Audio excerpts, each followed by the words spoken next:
Good morning. I'm Jonathan Bardzik and welcome to my kitchen. It is Saturday morning here.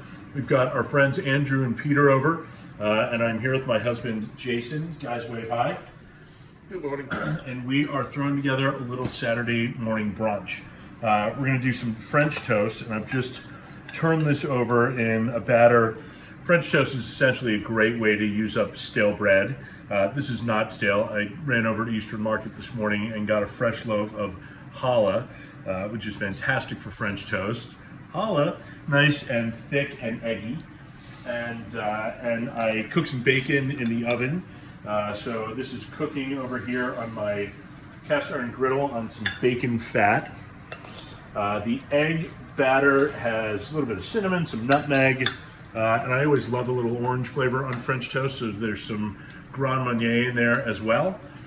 Heating up and back, a little bit of Massachusetts maple syrup, because I'm a New England boy, and we'll be eating breakfast in just a moment. Sneak peek of the fridge, the bacon, the sausages, the French toast are ready, and the plates are warming up. I had a neat run-in at Eastern Market this morning. I ran over there to get bread, milk, and eggs, which I never do, but needed the basics for French toast. We have a friend who always jokes, here in DC, every time there's a snowstorm, there is a raid on the grocery store for bread, milk, eggs, and toilet paper. And his theory is that when it snows in DC, people really want to eat French toast and go to the bathroom a lot. So I'm over there and I'm talking to Mike Bowers, who owns Bowers Fancy Dairy, and asked for a little bit of Morbier cheese. Morbier is this wonderful cheese. I'll get the piece I got out of the oven. It's a traditional French cheese, and it is made with the morning cow's milk. They put in a layer of vegetable ash in the middle, and then the evening cow's milk goes over the top, and you get this wonderful sort of soft, gooey, almost brie gooey cheese. It doesn't smell particularly funky, but it has sort of the funk of a taleggio without the odor. And so he said, well, we can't get Morbier into the country anymore because of some Obamacare era regulations where they were looking at food safety and decided that the microbial count in the ash was too high, but they are making American and Canadian cheeses similar to Morbier.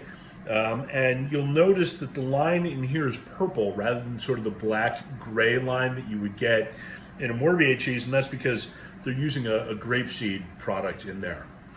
After that, Mike said, do you need anything else? And I said, well, talk to me, what else should I be eating today? And he sent me home with this wonderful blue called Rogue. This is a French blue. It has been soaked, brined in some pear brandy, and it is wonderful and complex and rich, and it is wrapped in Syrah grape leaves. And he mentioned Valdeon, which is a Spanish blue cheese, also wrapped in leaves. And he said the FDA doesn't particularly like those, so you can't get Valdeon into the U.S. anymore, but you can get the Rogue. I said at this point, this sounds a lot more like a Dairy Council lobbying effort than it does like health and safety regulations, and he smiled.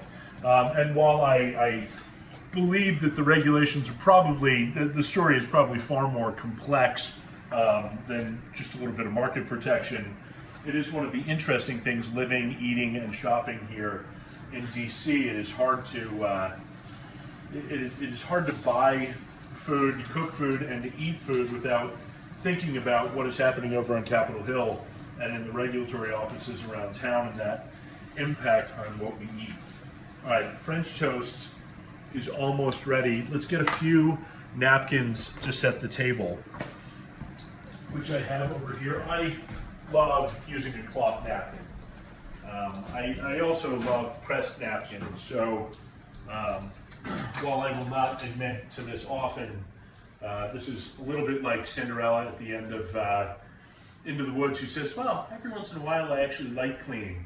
I really do like pressing napkins. And it being a Saturday morning, let's go for something a little on the bright side. 1, 2, 3, 4 of us. I have good friends coming into town this week from Massachusetts, and they come into town with their 2 children, so we'll be doing some cooking at home. If you have watched me very often, you have probably seen me make some Chinese food at home, including some dumplings, and I'll be making those. We're making some homemade pizza, and I'm doing round one of that tonight. Andrew, Peter, and our friend Seth are coming over. We're gonna do that and try to catch a few movies ahead of the Oscars. And we will also be doing some really good basic spaghetti and meatballs. Two quick thoughts. Somebody asked me the other day about tricks for meatballs, and I have two basic ones. Number one is to use a panade. And a panade is just bread soaked in milk. The thing that makes meats tough and dry, particularly ground meats, is those proteins can squeeze together, and it squeezes all the moisture out of them and makes them sort of hard. And so by rubbing a panade in, it doesn't allow those proteins to bind together, and so you get looser, juicier meatballs. The other thing that gets meatballs kind of tough is overworking them with your hands, so mix them as little as possible. The pasta, I'll make a very quick homemade sauce, saute a little bit of garlic, maybe brown up some Italian sausages, and throw in a large can of San Marzano Italian plum tomatoes. Cook that down, and to get some extra flavor in the pasta, get the pasta out of the cooking water just a minute or so before it's truly al dente. So it's a little toothier in the middle than you want to eat it. You put that pasta into the sauce and let it finish cooking in there. It absorbs some of that sauce as it finishes cooking.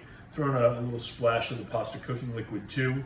Not only does it add a little bit of extra moisture, but you get some of the flavor from that cooking liquid from the pasta itself. So that's spaghetti and meatballs. We'll be enjoying that on Friday night. My friend Heather and her son Noah will be here also. I hope you have a wonderful week in the kitchen. Thanks for spending a few minutes with me, and have a great day.